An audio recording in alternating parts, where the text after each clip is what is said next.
आदरणीय असम नेपाली साहित्य सभा बिटिआर क्षेत्रीय समितिको दोस्रो पूर्णाङ्ग अधिवेशनमा समावेश हुनुभएको सम्पूर्ण भाषा प्रेमी जाति प्रेमी महानुभाव,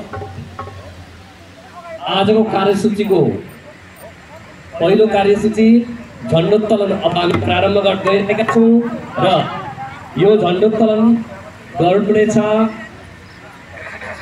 असम नेपाली साहित्य सभा बिटिआर क्षेत्रीय समितिका निवर्तमान सभापति श्रीमान गायत्री भट्टराईले र उहाँहरूको साथसाथै यहाँका अरू झण्डा उत्तोलन गर्नुहुनेछ।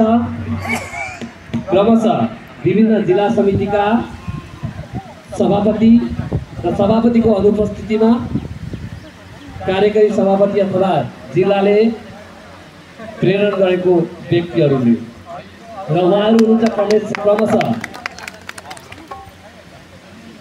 स्वागत गर्ने समितिबाट श्रीमान केशव बस्नेत, विश्वप्रसाद शर्मा, मोहन भट्टराई, हरि खनाल र युवराज शर्मा। उहाँहरू पनि यहाँ आएर उपस्थित भइसक्नु भएको छ र उहाँहरूलाई स्वागत गरिँदैछ।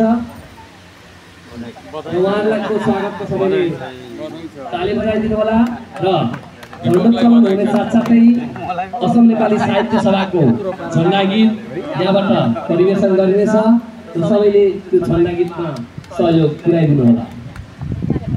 परिचय पर्व चलिरहेको